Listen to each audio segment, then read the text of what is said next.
Olá, internautas e ouvintes, está nascendo um novo podcast na Podosfera Nacional. A gente vai falar sobre um projeto cultural que já tomou forma, cresceu e está aí solto no mundo, o Pernambuco Folclore e Folguedos. Eu sou Lina Fernandes e vou conduzi-los por este caminho. Como é que foi a produção dessa publicação, a quem ela se destina, quem são os apoiadores de peso que nós vamos apresentar dentro de instantes. É um projeto que tem arte, pesquisa, esses apoiadores culturais, dos quais eu já falei, e que vai chegar às mãos de alunos, alunas, interessados, pesquisadores. A gente vai trazer aqui todos os detalhes desse projeto que traz o folclore nordestino, as manifestações culturais também do nosso Pernambuco, e a gente está geograficamente na capital pernambucana. Estamos em agosto de 2024. Este podcast é ferramenta de divulgação do livro Pernambuco, Folclore e Folguedos, com imagens das obras do artista Pedro Índio, que é o nosso convidado dentro de instantes, a gente conversa com ele. Temos texto em português de fácil compreensão e tradução em inglês. Patrocínio cultural do Instituto Vale Cultural e da Companhia Hidroelétrica do Vale do São Francisco, Chesf, Recife Neoenergia, por meio da Lei Rouanet.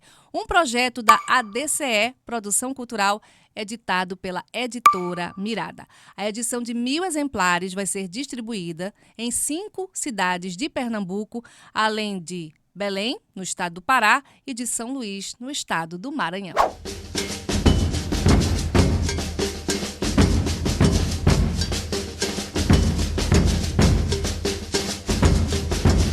O primeiro episódio traz o artista que produziu as obras que deram início a este projeto, Pedro Índio, e também o prefaciador da obra, o professor José Mário Austregésilo.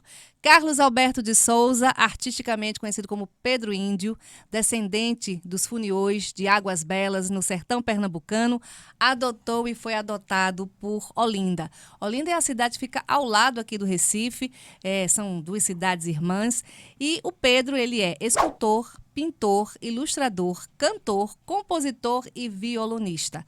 Vou começar por você, Pedro. Falta mais alguma coisa nessa apresentação? Fique à vontade para falar sobre si. Tem gente que não gosta, né? Mas fique à vontade. Você falou tudo. Não faltou nada? Nada, não faltou nada. Então vamos lá.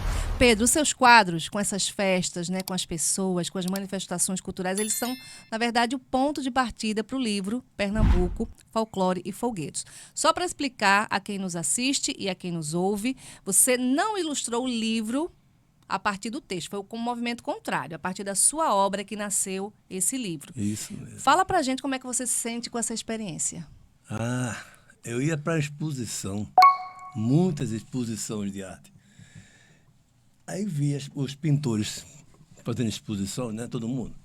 Aí botava um quadro folclore, um quadro surrealista, misturava as técnicas de pintura. E eu ficava doidinho, digo, acho que vou pintar somente folclore. Fazer um tema para cada coisa que eu vejo. Se é surrealismo, é surrealismo. Se é folclore, é folclore. E assim eu comecei a pintar. Como naquela época era muito cara. Quanto tempo você mais fala de naquela 20 época? anos. Então tem chão. Tem chão. Era muito caro fotografia, muito caro. E como é que eu ia pintar cada folguedo desse? Eu teria que viajar interior. Impossível. Para mim era impossível viajar interior e fotografar os manifestos de lá. Então, pintei. Pensando, buscando suas lembranças. Porque todos os folguedos vêm para Olinda, vêm para Recife. E menino, sempre eu ia. Qual foi o primeiro que você pintou? O primeiro que eu pintei? Não me lembro.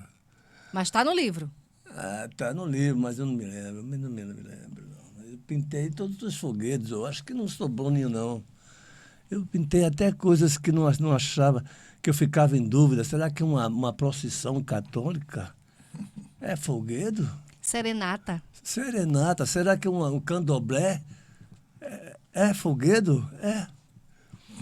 Se está aberto ao público, é folguedo. Se tem a participação do povo, é folguedo. É folguedo. Vamos continuar conversando com o Pedro, porque agora eu vou apresentar quem está aqui do meu lado esquerdo.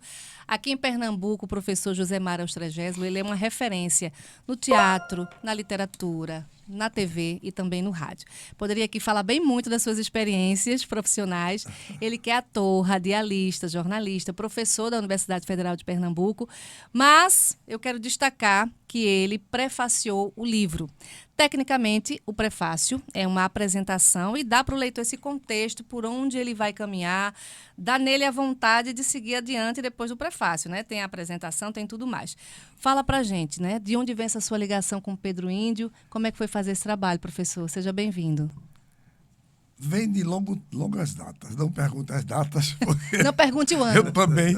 Nós já estamos naquela fase que não me pergunte a data.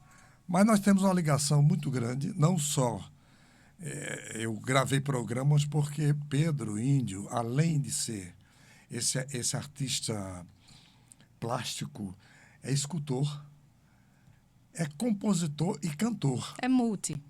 É multi. Então, eu gravei pelo menos 2 programas com 2 CDs que ele produziu. E no estúdio, que ele tem um estúdio, no estúdio dele, ele tem um estúdio de som. Na casa dele. Foi através desse estúdio dele que ele chamava os artistas. Zé, tá aqui fulano. Vem aqui. Gente que tá do Rio que vem visitá-lo. Eu ia lá e a gente gravava uma série de programas. Então foi o rádio que uniu vocês. Não, foi a convivência com a cultura de Olinda. Nós convivemos ali em Olinda. Olinda, eu tenho uma ligação assim, não sei como é que eu chamaria, se umbilical com Olinda, né? Então, essa convivência foi uma convivência em que houve uma troca que eu seria, para ter sucesso, que é mútua. Eu ganhei mais do que dei. Porque, para ir ver o trabalho de música de Pedro, eu vi o trabalho dele nas telas, eu vi o trabalho dele nas esculturas, eu vi o trabalho dele nos desenhos. E ele é essa pessoa que tem essa... como eu digo no prefácio, Pedro é pedra, não é? E eu digo numa frase do prefácio bem expressa, né? Pedro é pedra, e é da pedra que Pedro Índio tem a sua inspiração. A sua ancestralidade, nada mais ligada à ancestralidade do que a pedra, né?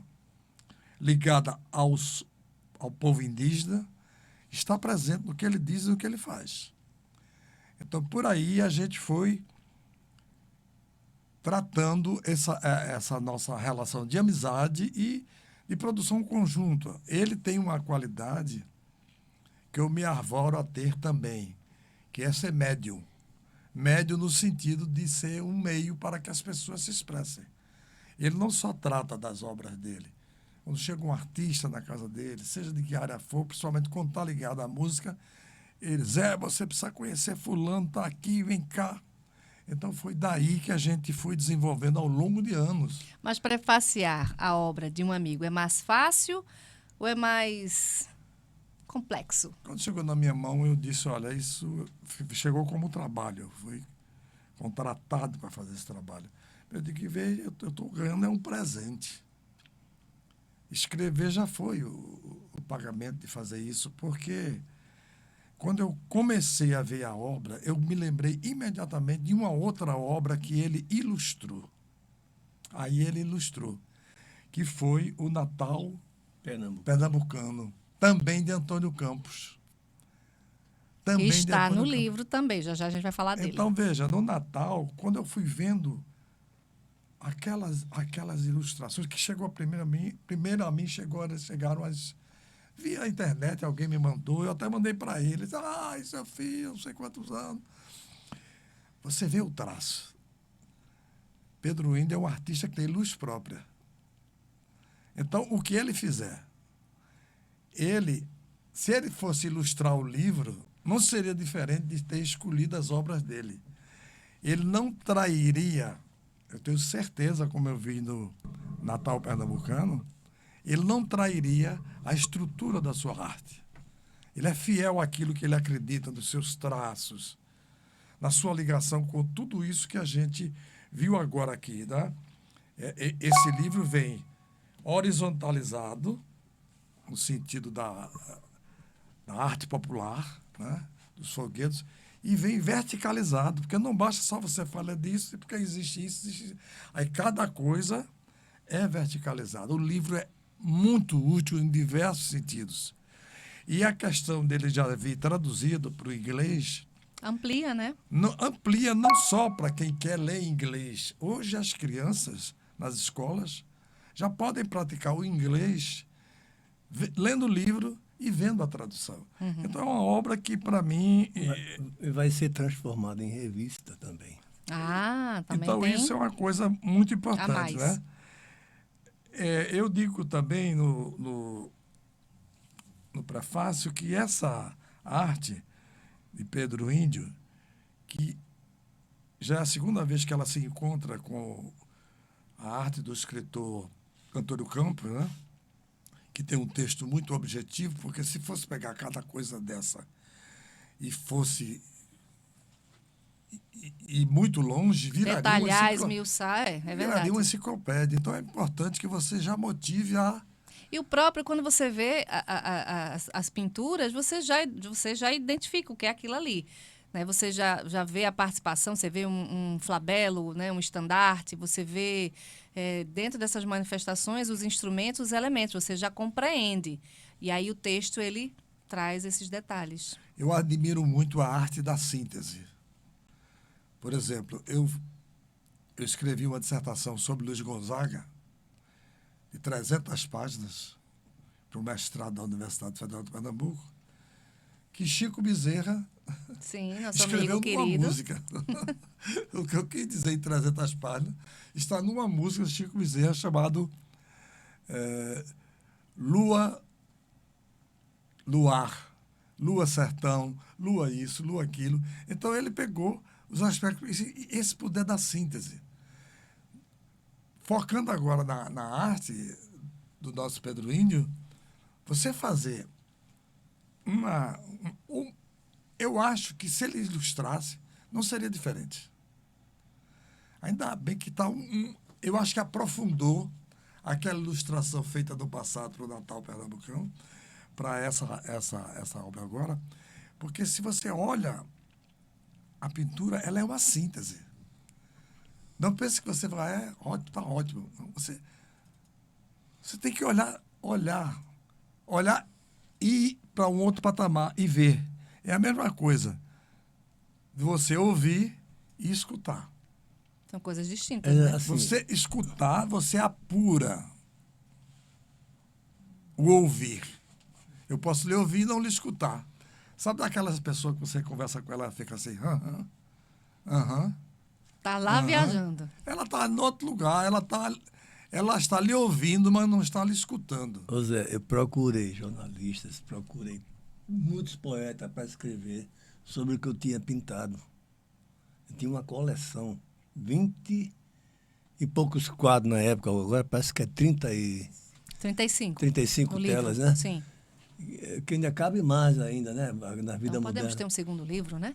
Pois é, mas eu não queria uma coisa reportada. Essa é uma linguagem de jornalista, eu não entendo de escrever. A minha é pintar e tocar, e cantar.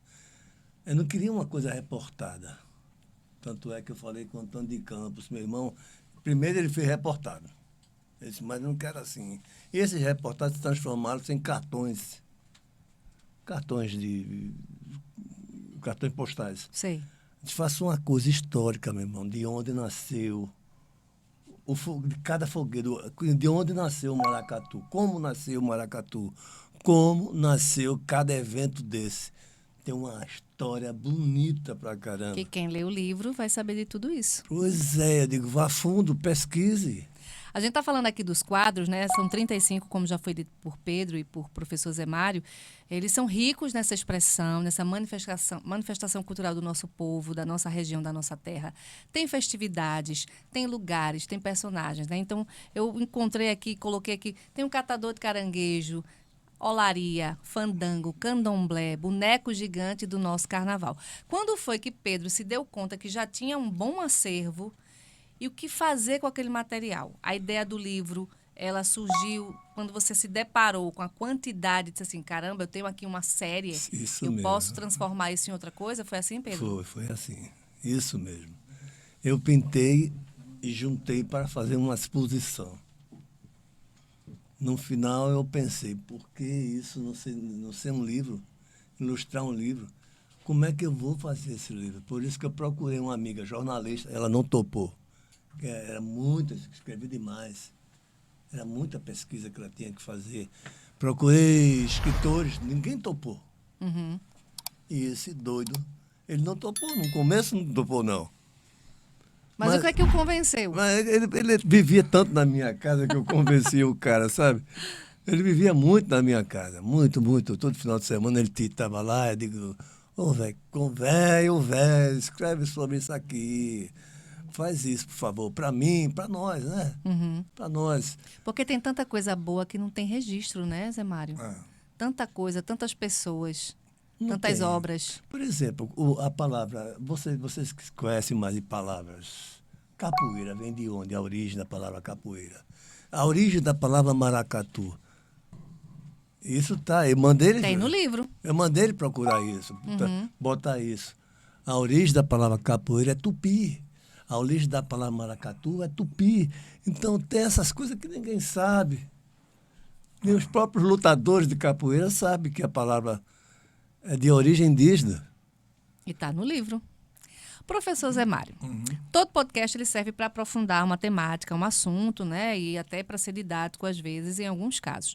Você é um pesquisador, mas também vou usar aqui a palavra brincante da cultura popular. Para quem está nos assistindo e nos ouvindo, explica qual é a diferença entre folclore e folguedo. Veja, eu até abordo isso aqui no início da apresentação, né? Antônio Campos e Pedro Lindo produzem um livro, Pernambuco, Folclore e Folguedo, onde há tanto nas pinturas quanto nos textos a expressão verdadeira da pureza de nosso povo. Poucos souberam abordar o tema do folclore e folguedos populares sem a pretensão de didatismos desnecessários. Nem tanto ao céu, nem tanto ao inferno. A cultura popular sempre teve contra ela o preconceito cultural, né? Tanto Os que academicismos também, né? tanto que foi no movimento de arte moderna que se tirou do folclore a ideia de que folclore é cultura Foi quando a gente popular. olhou para a gente, né? O Brasil olhou para o Brasil. É cultura popular. É cultura. E nisso também, a arte popular, como eu coloco na apresentação, é pura na sua expressão e merece ser tratada como arte de nossa gente. A gente fica aqui meio num fio de navalha entre folclore e folguedo, porque o olhar estrangeiro sobre a nossa cultura, isso aí, pessoal, é uma coisa deles, é uma coisa menor. E não é.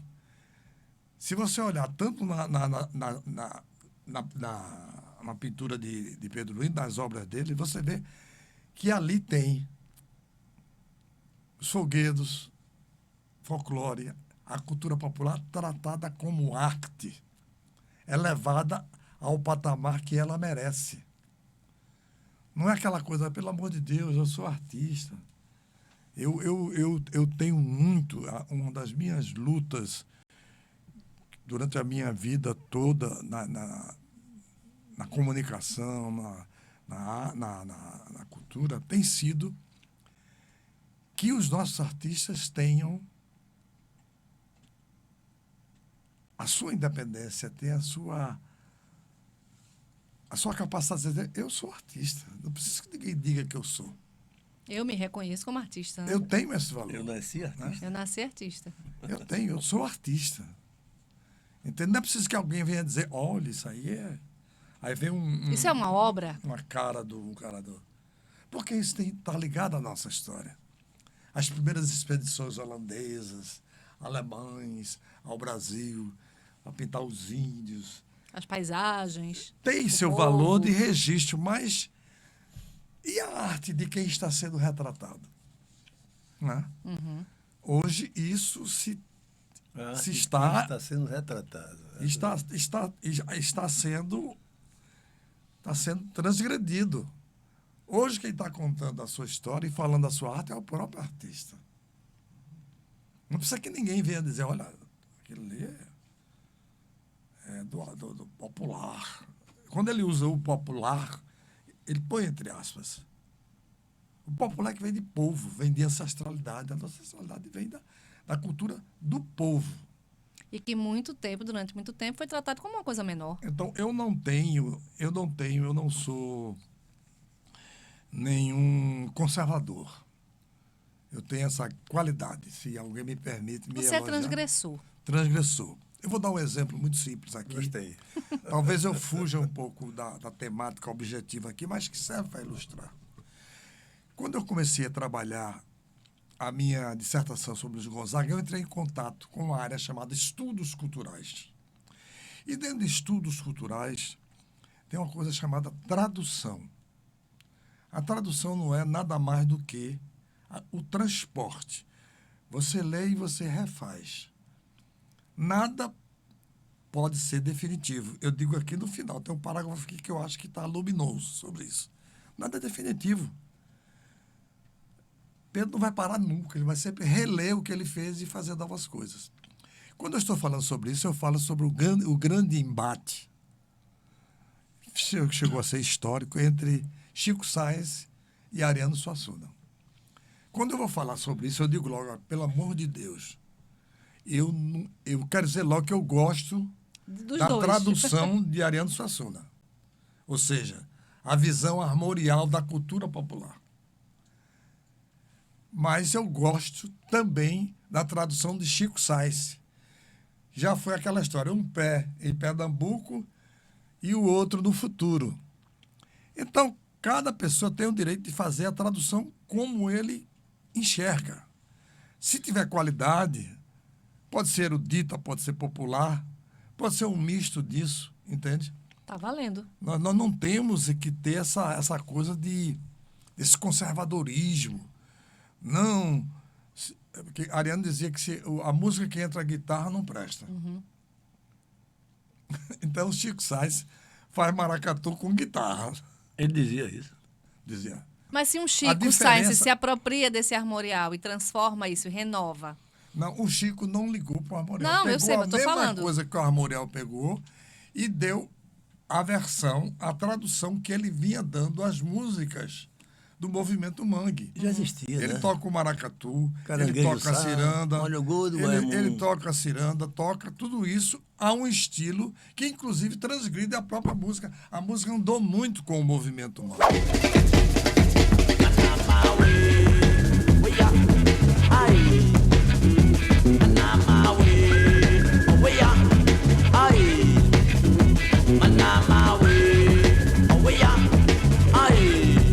Então, eu queria dizer isso, quer dizer, se você pegar o trabalho geral de Pedro Índio, as músicas, as pinturas, as esculturas, não tem nada preso ao erudito.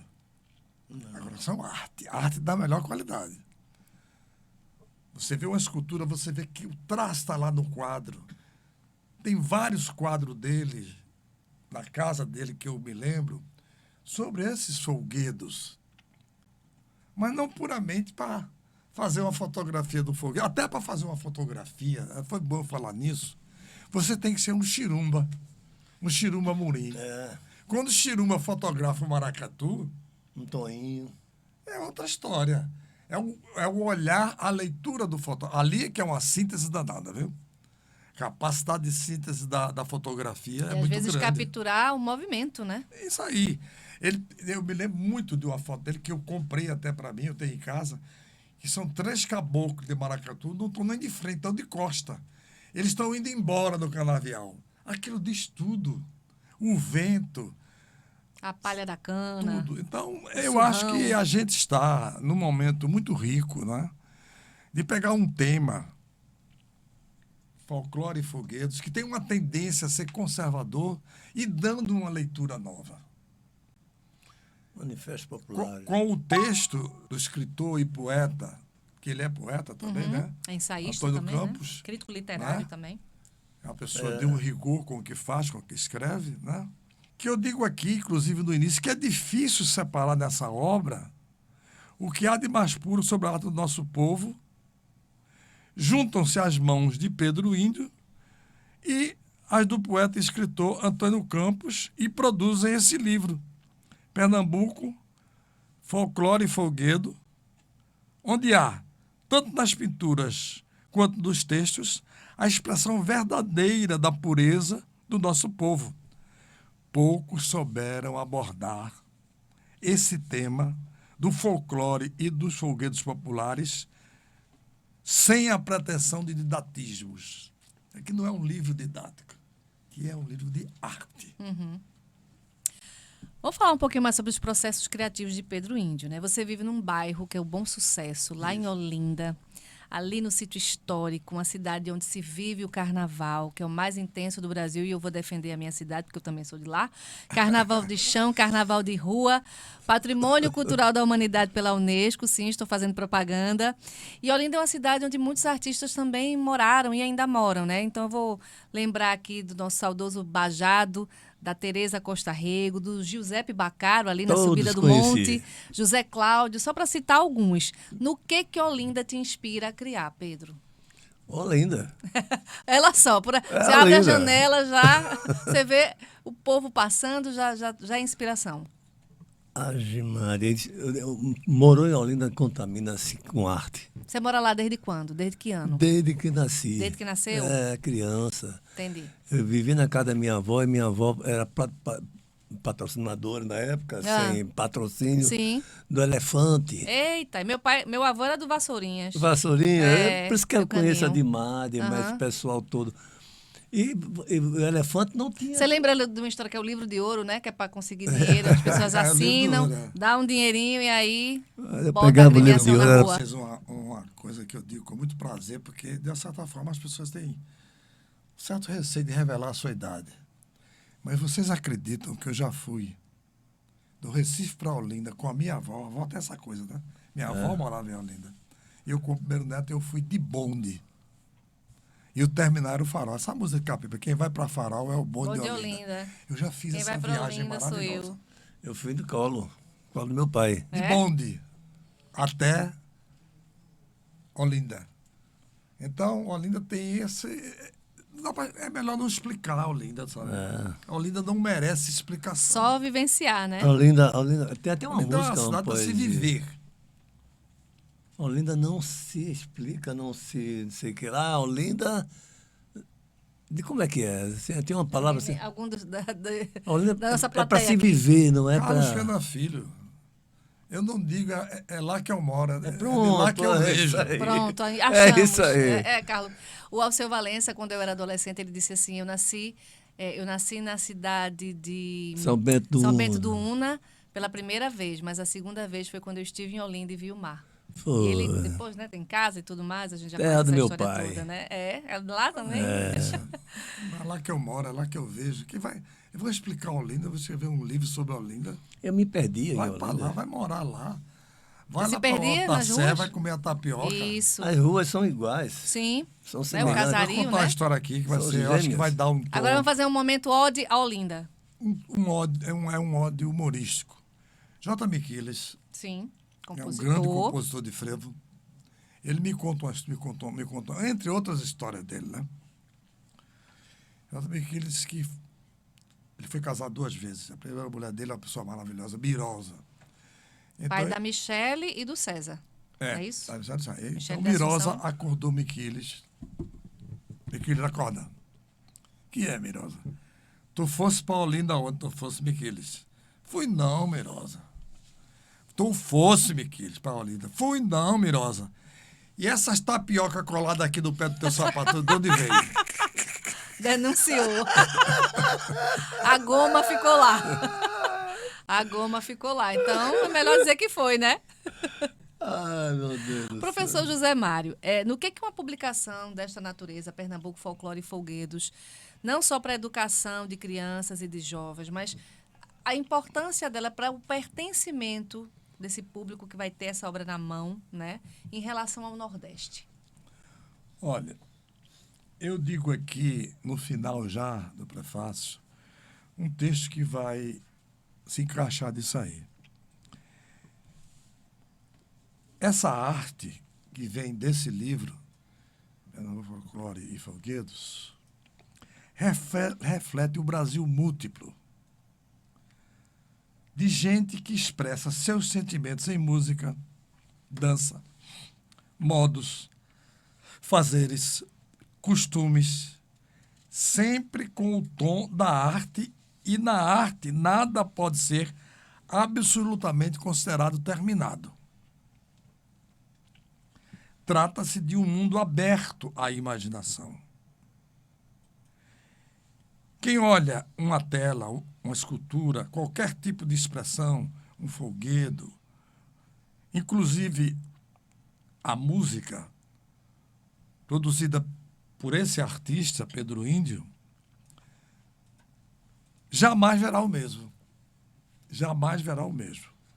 Pedro Índio sempre pinta, escreve, esculpe para os olhos de quem vê. Então, esse trabalho será muito importante porque ele está aberto para os olhos de quem vê. Você não quer com isso que seria uma coisa skinneriana, né? Aquele tipo de ensinamento que você espera que aquele objetivo seja alcançado por toda a classe, né? Cada um vai ver de um jeito. Cada um verá do seu jeito. Porque cada um tem seu repertório, suas experiências. E esse repertório que está aqui está aberto. Então, isso será de grande valia para que haja leitura e mais leituras disso aqui. Isso é um mundo vivo, gente. A arte não foi feita, por isso que ela não para. Por isso é que ela é dinâmica. Vai evoluindo. Se Pedro for Ela é uma fazer um coisa outro viva, ramo de a arte. pintura sobre o frevo, por exemplo, já vai ser diferente. Né?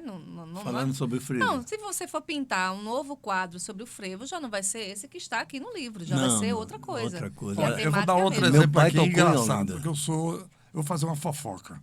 Era música Pedro? de Olinda. Não, de Peraí. Pedro não, vou fazer uma fofoca. Só não vou dizer dos fofocados. Ah, Eu estava numa solenidade de frevo, de comemoração, de prêmio de frevo e tal, e dois grandes maestros estavam na minha frente. E eu estava atrás, ouvidos atentos, quietinho. Aí eu vi quando o maestro disse a outro, grandes maestros, você não acha que Duda está apressando demais o frevo? Não é? acelerando o andamento. Isso. Carlos Fernando elegia Que é um Duda, renovador. porque Duda é um outro frevo. E se você for voltar, o frevo começou nos dobrados, né? Das orquestras. Militares. Militar. A batida é binária mesmo. Aí alguém foi. É isso, gente. Não tem terminalidade. E o que é que o outro respondeu? Porque agora eu fiquei curiosa. Concordou, né? Meu pai E tocou. eu fiquei com Duda, embora a leitura deles eu gosto. É uma leitura Sim. mais conservadora, de frevos mais conservadores. Meu pai Mas tocou. Duda, desculpe, você fala do seu pai. Duda fazia frevo e tinha músicas eruditas, partituras, ele tinha peças eruditas. Clóvis Pereira é outro Clóvis nome, né? Pereira. Seu pai? Meu pai tocou muitos anos frevo em Olinda. Mas ele era de uma agremiação ligada a uma Não agremiação? existia agremiação. Não. Não existia agremiação. Ou o exército tocava, ou a polícia tocava. E meu pai era do exército. Um tenente João Cícero, maestro de muitos frevos de Olinda. Maestro de muitos frevos, tem nome de rua. Sim, sim. A Boa viagem, Tenente João Vassourinha, Cícero. a primeira gravação de Vassourinha foi feita por ele no Rio de Janeiro. Botou Felinto, esses caras todos, e ficaram na Bahia 30 anos tocando depois, até chegar aqui. E tinha requintas, tinha instrumentos que jamais esses hoje chama-se fanfarra, né? Orquestra de frevo. Sim. Mas antigamente era orquestra mesmo. É porque começou a custar, né? Tanto que Era Escuta- 80, 100 músicos escuta- tocando. Seu pai tocava o quê? Meu pai tocava flautim e clarinete. Instrumentos de Você sopro. veja, esse conservadorismo, de uma certa forma, se mantém. Eu vou dar um exemplo aqui. O Hugo Martins tem, eu acho que 7 ou 8 discos gravados chamados Tema é Frevo. Sim. E todos os discos são acompanhados pela Orquestra da Polícia Militar de Pernambuco. Pronto. O Hugo Martins, ele botou meu tio lá, o Tenente João Cícero, tocando frevo no programa dele. Programa de frevo que ele tem, né? O Tema é Frevo. O tema é frevo, mas eu digo, bota meu tio tocando aí uma música, raro, coisa. Tem coisa raríssima, que tem um disco dele tem um disco do Tenente João Cícero, é uma coisa muito rara. Você tem em casa, não? Eu não tenho, ele tem, a rádio universitária tem. Sim. Olha, eu vou revelar uma coisa aqui que posso provar. Grandes pesquisadores de países da Europa, Estados Unidos, quando vem aqui, uma das fontes indicadas chama-se Hugo Martins. Isso. Quando uma pessoa me pergunta, tal frevo assim, de quem é? Eu digo, meu amigo, procure o Hugo. Porque se o Hugo não souber, ninguém sabe. Ninguém mais sabe. Não, sabe não. Não souber, ninguém sabe. Agora, vocês falaram uma coisa aqui que eu acho Que interessante. teve durante anos e anos e anos e anos o programa na Rádio Universitária, Ele né? continua. Continua. Ele tem ainda. Continua. Vocês falaram uma coisa aqui que eu achei interessante, que você falou. Imagina uma procissão. Como é que a gente vê isso como arte, né? Se você conhecer bem como hoje funciona o Carnaval de Olinda, tem um músico tocando aqui para uma agremiação, mas ele já sabe que vai até tal hora, em tal lugar, porque ele vai correr para entrar em outra. Antigamente se tocava. E não deixa de ser um cortejo, né? Se tocava para enterro, meu irmão. Sim. Mas, escuta, Mas a orquestra? Mas veja essa coisa do valor, né? Porque tem um valor. Então, a orquestra maior, por exemplo, a orquestra do Homem da Meia-Noite é do Maestro Oséias. É uma orquestra para valer. É grandona. Meu vizinho. Mas eu acho engraçado que se você olhar os músicos que estão tocando no carnaval, os principais, pode ir depois para a Semana Santa, que vocês vão ver esses mesmos músicos tocando nas procissões. Só que muda o tom, né? Não é mais pá. É mais comedido, é mais dolente, Mas né? são o sagrado e o profano estão sempre juntos. Sempre juntos. São Você casados. sobe o Morro da Conceição e o padre está rezando a missa, você desce, aí tem uma festa lá, é o brega. Isso é Pernambuco. Isso Então, que eu acho é o sagrado e o profano. Em Olinda, isso pode ser visto todos os anos. Não vai embora do carnaval, não. Fique no carnaval e espere a Semana Santa. Você As vê, procissões são os mesmos músicos que tocam. o pastoril no carnaval. são duas cores. Sim, sim. Você sabe por que são duas cores? Não. Uns são mouros Isso. e outros são católicos. Então brigavam, fizeram Quem a me festa. explicou isso foi Catarina Real, aquela pesquisadora americana que viveu muito tempo aqui. Foi? É exatamente isso. Pronto. Esse está no O livro azul aí. e o vermelho, os mouros e Católicos. os católicos. E o pastoril também está, o profano. E nós, no quadro. E nós, Você é o do- povo, você e é nós, do o azul povo, ou do somos a vermelho? Ah, eu Diana. acho que eu sou vermelho. Gosto. Adoro um vermelho. São os católicos. Quer ser Diana não, meia lá, meia cá. A Diana é o povo, é o católico. Minha lá, exatamente. E interessante que o pastoril foi um Você tema está falando do que você trouxe profano aqui. e o... O religioso é aquela coisa, tem até São José, Nossa Senhora, mas tem essa arte que está sendo defendida pelo velho Mangaba ainda, Sim. o Almir chaveco, Chagas, porque os grandes mestres, né, do pastoril. do pastoril se foram, né? O pastoril profano é outra coisa. É proibido para menores de 18 anos. E ali tem frevo. Eu dancei muito pastoril. No frevo, o pastoril tem frevo. Pastoril profano. Que está no livro Vem também. cá, ô gente. Ararararará. Venha ver o vai matraca. Vai matraca, né? Ah, Vai matraca. Tem vários velhos que foram. E é uma cultura. o instrumento É- matraca. A cultura popular sempre Que é usado está na Semana ligado Santa também, ao- a matraca. Mas você sabe quem usou, de onde veio? Não. Usei o instrumento matraca, que dói madeirinha. Veio do mascateiro. O velho matraca é porque ele falava Que vendia muito. mascate na rua. Sim, sim. Falava muito. Para chamar a atenção do Você povo, diz que para abrir as janelas e as portas e aquela mulher cobrar. parece uma matraca. Eu não Aquela mulher parece mascateiro. uma matraca. Fala Quer dizer, muito. Não para de falar. Isso. Você é matraca, não? Ah, eu sou.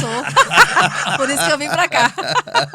Gente, quase encerrando o nosso primeiro episódio do podcast, eu tenho 2 perguntas, né, para Pedro. Esse artista plástico que está aqui, evidenciado nessa obra, junto com José Mário Ostragésimo, que fez o agradeço demais, prefácio. José, viu? O Pedro de Campos, né, que Antônio. faz... Aliás, Antônio de Campos, que fez os textos, né, que junto com a pintura do Pedro, com a apresentação do professor Zé Mário, formam uma essa pequena, obra. não Mas tem, aí cada um fez o seu e todos fizeram muito bem, né? Pedro, você tem obras espalhadas pelo mundo inteiro, né? Isso. E o mais novo filho, Pernambuco Folclore e Folguedos. Você gostou do resultado? Você está feliz? Demais. Graças à minha esposa Ângela, a Dora. Foi uma união, um casamento perfeito, as duas aí. Que na dedicatória você fala da Ângela, né? É. Você que divide a vida e a arte com ela, tem uma casa que eu queria que você falasse um pouco dessa casa, se é aberto à visitação pública. Aberta. E você faz essa dedicatória que você fala muito da Ângela. Falo dela sim, porque a pessoa... O artista, ele não sabe escrever. Quer dizer, escrever ele sabe, mas não sabe fazer projetos, essas coisas. Burocracia. Burocracia, não sabe, velho. Não adianta ele se meter nisso que vai dar tudo errado. Porque ele sonha muito, sonhar. Esse escrever, o que elas fazem é realidade. E a gente não gosta de realidade. Regra, é papel. Eu né? gosto de ser xamã, viver o mistério. A arte tem que viver mistério. Ele é um xamã. Eu chamo ele o meu xamã predileto. Se não tiver mistério na arte, a arte não existe. Se não tiver sonho, a arte não existe. A arte é um sonho. É um sonho que está na realidade. Está real, é real, mas é um sonho.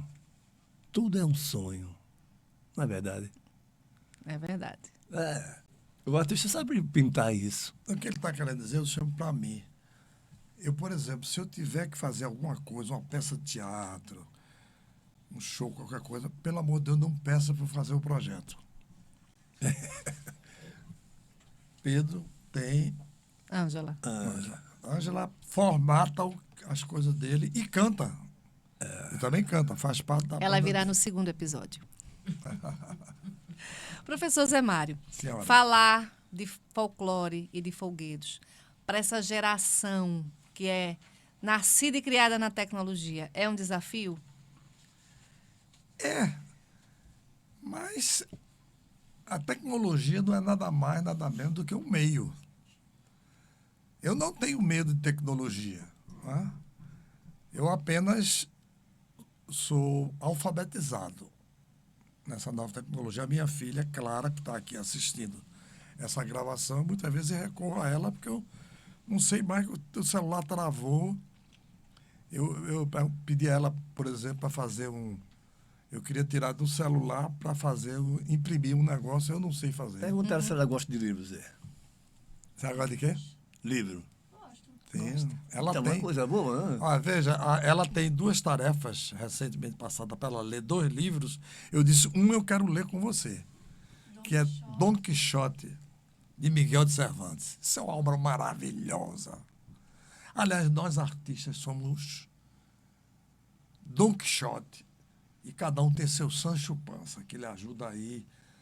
Como você disse mesmo, é um mistério. A gente sabe que vai chegar lá. Como a gente não sabe, mas que vai chegar lá. Mas vai. Entendeu? Então, eu acho que Tudo tem um começo e um fim. a moçada hoje tem um instrumento na mão. O que me preocupa é a sala de aula. Que o professor saiba fazer com que o aluno vá buscar aquilo ali. Eu dizia muito quando eu estava em sala, gente, vocês não tem problema de fazer um trabalho de vocês e citar 50 autores. Vocês vão no Google, vocês separam, agora vocês têm a obrigação de botar um aspa aqui, um aspinha no final, né? E dizer de quem é. Então, eu me preocupo muito, não só com essa questão que nós estamos tratando aqui do livro, com a música. A rádio ela está tocando um lixo. 90%, 99%. E eu faço questão aqui de dizer que eu ressalvo só 3. A Rádio Universitária FM, a Brasil FM, né? Nova Brasil. E a Tribuna, que tem uma programação que é aceitável. A Folha FM também. A Folha FM é boa. A Sim, Frecaneca. sim, desculpe. A Folha, tem a nossa querida Patrícia lá. Isso. Patrícia Breda. E a Frecaneca. Mas, meu amigo, a grande mídia, com transmissores poderosos, porque eu não sou contra. Vou dar um exemplo aqui. Eu não sou contra a música sertaneja, não. Por que eu vou ser contra a música sertaneja? Não, é. Eu dou um exemplo por que eu não sou contra a música sertaneja. Porque não existe mais tipo de música do que 2 músicas. 2 tipos de música. A boa e a ruim. O Luiz Gonzaga mesmo diz, a música sertaneja e o forró é a mesma coisa. Veja, Só que é o tipo dele se sertanejo, você me é disser- aquele. Se você me disser que música sertaneja, por conta do título, é ruim, eu cito só um exemplo. O CD, o disco, que Milton Nascimento gravou com Pena Branca e Chavantil. Aí é a raiz. É outra história. É outra história. O problema é que não adianta. É forró universitário, é eletrônico, é rock, é não sei o quê. A música ou é boa ou é ruim. E a música ruim não ficará para a história. Não. Luiz Gonzaga é imortal. O que ele Atemporal. absorveu... Não tem, porque ali Eu você assisti a só ele encontra a quando era menino, qualidade. eu assisti ele quando era Você menino. acha que a música Chico Buarque um dia vai morrer? De Caetano, de Gilberto Gil, indo mais para João Gilberto, e por aí vai, gente. Tem tanta gente. A música mesmo aqui dos nossos compositores, se é boa, vai ficar para sempre. Alceu Valença, Dom Troncho, só para citar alguns, porque tem muitos. Quando a gente começa a citar, a gente corre o risco de ser Você injusto. assistiu o Luiz Gonzaga onde, Pedro? Nas ruas, tocando nas ruas. No centro da cidade. Em do Vilas Recife. Popular, Peixinho, Sim. esses lugares Mais assim. perto de Olinda, né, Peixinhos? Eu conheci gente do Rio Grande do Sul, até amigo dela, empresário lá, que assistiu também ele lá nas ruas, tocando nas ruas. Por isso que ele é popular, ele tocou pro Se povo. for falar pro sobre o povo. Gonzaga, quem vai amanhecer Pronto. o dia. Porque eu botei recentemente, só para dar um ponto e vírgula no Facebook, que eu vi, né, durante o São João. Não, porque Flávio José foi impedido disso, porque não sei quem não cantou em Caruaru, não sei quem não cantou não sei aonde, não sei aonde, não sei aonde. Aí eu deixei passar e disse, aí botei no Facebook. E se eu dissesse a vocês que isso já aconteceu com o Luiz Gonzaga? Sim, em vários momentos da carreira Aí dele. o pessoal, não, eu digo, Mas eu é. vou provar. Eu estou dizendo que eu vou provar. Porque está na minha dissertação de mestrado sobre Luiz Gonzaga uma fala dele, de 1968, que ele deu num programa de meu pai chamado Comandos da Alegria. Eita, Luiz Gonzaga esteve em Recife e ninguém quis contratar Luiz Gonzaga. Naquela época não existia sertanejo. Mas existia uma outra coisa tem uma voz de Itaboca. chamada Jovem Guarda. Sim, Você acredita que Luiz Gonzaga chegou em Recife e ninguém quis contratar? acredito. Aí eu botei o texto e disse, para vocês não pensarem que eu estou inventando o texto, nós estamos aqui num estúdio de gravação, tem uma pessoa que está montando a fala dele, porque eu citava isso. Quando a dissertação foi publicada, eu não coloquei isso. Mas quando virou livro, Hugo Martins passava por mim, sempre Hugo Martins, dizia, e eu contava essa história, que eu estava no auditório, que Luiz Gonzaga chegou, fez esse desabafo. Aí o Hugo Martins passava e dizia, eu estava lá. Um dia ele disse, eu estava lá e gravei, e eu me arrepiei todo. Eu disse, opa, passa pra cá. Eu fiquei já num camarim com o Luiz Gonzaga, eu já fiquei em camarim com Dominguinhos. Porque eu tinha banda de festa, Reginaldo Rossi, que depois chamava-se Reginaldo, tocava no Silverjet. Era um cara que eu conhecia, normal, e que transformou-se em ídolo, eu não. Então, veja, eu estou complementando, viu, Pedro? Eu estou complementando, pedi a uma pessoa que trabalha nessa área para pegar a fala dele e botar imagens. Ilustrar. As pessoas ouvirem Luiz Gonzaga dizendo, mas como é que eu chego na minha terra e ninguém me contrata? Aí faz um elogio muito grande a meu pai. J. Austragésilo. Esse homem, aí teve uma dificuldade grande de dizer Austragésilo. Isso, Austragésilo. Austragésilo, ele que é um nordestino, é um depoimento. Eu até fiz uma edição. Tem um time de futebol chamado América. Ele era americano roxo. Aliás, hoje eu moro num prédio que por trás é a sede do América. Ex-sede, né? Em Casa Amarela, né? Que tá alugada É tão a antigo como uma, o esporte, Náutico. a uma home care dessa da vida. Eu acho que só tem uma sala da diretoria, eu acho. Mas tudo pintado de verde e branco. Verde e branco. Os escudos lá. Então, gente, veja. Até Luiz Gonzaga já aconteceu isso. Não, porque não sei quem. E tá tudo bem, como dizem os jovens hoje. E tá tudo bem. Vamos em frente. Né? Acontece, Vamos em né? frente. Então, Vamos em isso eu frente. tenho, esse documento eu tenho, tá no livro, não tá na dissertação. Porque você sabe que você não pode citar nada que você não tenha a fonte. Sim. Eu me esqueci seu nome. Lina. Lina. Desculpa aí, Zé. Lina. Nome bonito, Lina. Obrigada. Lina. Você nos entrevistou agora sobre esse livro Folclore, Foguedos Pernambucanos. O que é que você acha, Lina, desse livro?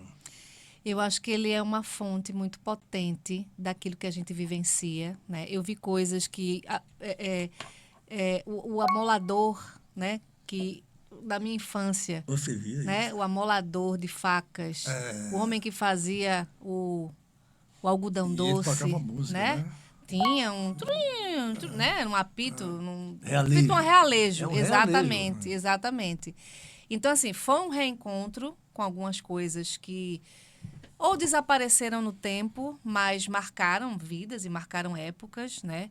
E, ao mesmo tempo, um reencontro com coisas que estão pulsando ainda fortemente. Então, o candomblé, que é uma coisa que eu admiro demais, está lá no livro. A serenata, que tem em Olinda, né, que eu acompanhei algumas vezes pelas ladeiras. Não sei se ainda existe, Pedro. Existe. Ainda existe. São duas agora. Olha aí, tá vendo? Eu não sabia. Então, a serenata tá ali também. O frevo, que é uma coisa que é a minha vida também.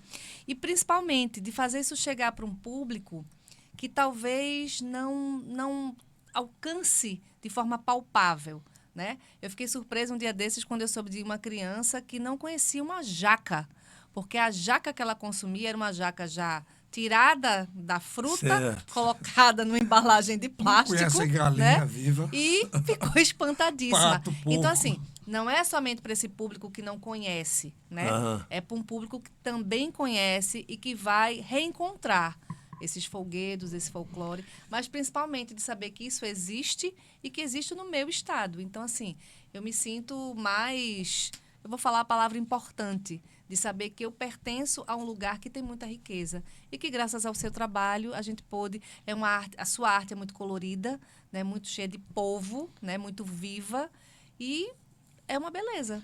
Agradeço a José Mário, meu grande amigo, desde as Praias do Milagre, que ele vivia na casa da avó dele lá.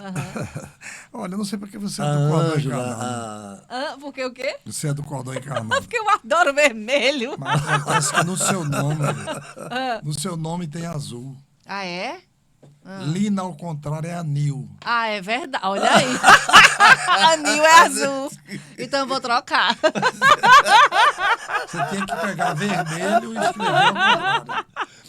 Mas você misturando azul com vermelho, você sabe o que é que dá? Verde? Não. Não? Não, O por que favor. Marrom. é? Ah, é marrom.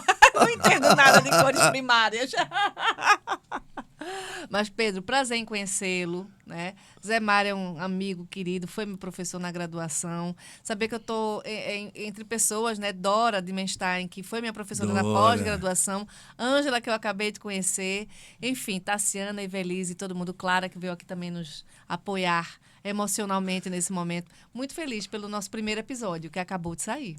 Então, estamos encerrando a nossa parte. Isso. Então, eu quero agradecer e dizer que foi uma honra muito grande, um prazer real de fazer, de participar, embora...